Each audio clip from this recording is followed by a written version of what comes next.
ખંડેરાવ માર્કેટની પાછળ અમે રહીએ છીએ, કોર્પોરેશનના નાક નીચે રહીએ છીએ, તો બી કોઈ આવવા રાજી નથી ને અમારે ગટરો ભરાઈ જાય છે. ઓનલાઈન અરજી નાખીએ તો બી નહીં આવતા ને એમ કહીએ ને ફોન કરીને કહીએ તો બી નહીં આવતા. ઓફિસમાં જઈએ તો બી નહીં આવતા. પીવાનું પાણી તો એટલું ગંદુ આવે છે. પહેલાં 15-20 મિનિટ તો પીવાનું પાણી ગંદુ આવે, પછી અમને 20-25 મિનિટમાં ભરવાનું. એ તો 1 કલાક પાણી આપે છે, એમાં બી 20-25 મિનિટમાં ભરવાનું, તો પાણી બી નહીં ભરાતું. કોને વાત કરીએ છીએ? અમે જાગૃતિબેનને બી વાત કરીએ છીએ ને આમ કરીએ, ફરિયાદ નોંધાવીએ છીએ. ફરિયાદ તો આપીએ છીએ, ઓનલાઈન ફરિયાદ આપીએ છીએ, પણ કોઈ જોવા જ નથી આવતું. પછી આખરે અમે જે દીપકભાઈ છે ને એમને કીધું છે, હવે તો એ તો આવ્યા છે, એ 2 દિવસથી ધક્કા ખાય છે અમારી માટે.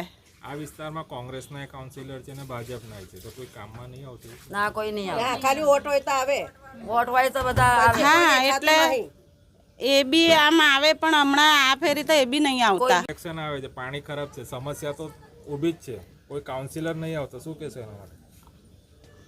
હવે વોટ અમે કોઈને હવે આપવાના જ નથી.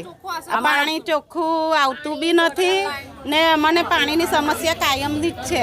કલાક પાણી આપે એમાં બી ને ગટરની બી સમસ્યા છે. ગટરો તો ભરેલી ને ભરેલી છે, પણ કોઈ કાન આપતું જ નહીં અમારી ગટરોને. તો અમે કુંડી વેરો, ગટર વેરો, બધો વેરો ભરીએ છીએ. પુષ્પાબેન, અમે ખંડેરાવ માર્કેટ હિંમત ભવનની ચાળીમાંથી કોઈ મતદાન કરવા આવવાના નથી.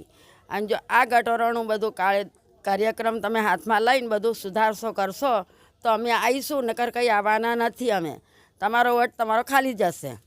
શું નામ તમારું? લક્ષ્મીબેન વાનખડે. કોર્પોરેશનની પાછળના ભાગમાં પાણીની સમસ્યા, શું કહેશો?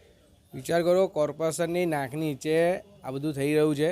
કોર્પોરેશન મોટી મોટી વાતો કરે છે, અહીંના સ્થાનિક કોર્પોરેટરો મોટી મોટી વાતો કરે છે, બરાબર. પણ તમે જુઓ દીવા તળે અંધારું કહેવાય, આ એનું ઉદાહરણ છે કે લોકોને પીવાનું પાણી નથી મળી રહ્યું ચોખ્ખું. ગટર અને લાઇન જે પાણીની સાથે જ છે, જોડે જ છે, જેનાથી આખી ગટરની લાઇન તૂટેલી છે. પાણી અંદર મિક્સ થઈ રહ્યું છે. તમે પાણી જુઓ, વાસ મારી રહ્યું છે પાણી. પણ અહીંના સ્થાનિક જે કોર્પોરેટર છે, સત્તાધારી પક્ષના, એમને કોઈ જ પડી નથી કે લોકો જીવે કે મરે. જ્યારે વોટ આવશે ત્યારે માટે વોટ લેવા માટે બધા જ અહીંયા હાજર થઈ જશે. રહીશોએ કાઉન્સિલર કે વોર્ડ ઓફિસમાં રજૂઆત કરી છે, કોઈ હજુ જોવા નહીં આવતું?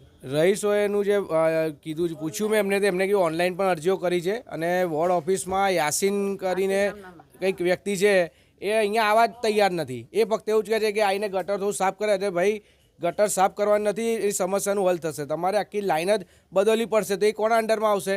કોર્પોરેશનના જે સ્થાનિક જે નેતા છે ભારતીય જનતા પાર્ટીના, એમના અંડરમાં આવશે. તો કેમ તમે એમને નથી કહેતા કે મેડમ તમારા ત્યાં આવો પ્રોબ્લેમ છે, તમે આનું સૂચન કરો અંદરને, આ બધું કરાવડાવો? ઇલેક્શનને હવે થોડો ટાઈમ બાકી છે. હવે વોટ લેવા માટે કયા મોડે અહીંયા આવશે એ હવે જોવાનું રહ્યું. પીવાની પાણી તો પ્રાથમિક જરૂરિયાત છે. આ લોકો શું બહારથી ખરીદીને પાણી? બહારથી જ લે છે આ લોકો, બહારથી જ પાણી લાવે છે. મિલ્ટન લઈને પાણી પીવે છે. આ સત્તાધારી પક્ષના લોકોને શરમ આવી જોઈએ કે વેરો લો છો તમે, બધી રીતનો ટેક્સ વસૂલો છો, અને કોર્પોરેશનના નાકની નીચે જો આવું થતું હોય તો એ વડોદરાને જો પાણી માટે જે આપણે બૂમાબૂમ કરે છે લોકો, એ હકીકત છે કે એ લોકો બૂમાબૂમ કરે છે. આ સત્તાધારી પક્ષ સદંતર નિષ્ફળ નીવડ્યું છે. આ એનું જીતું જાતું ઉદાહરણ છે.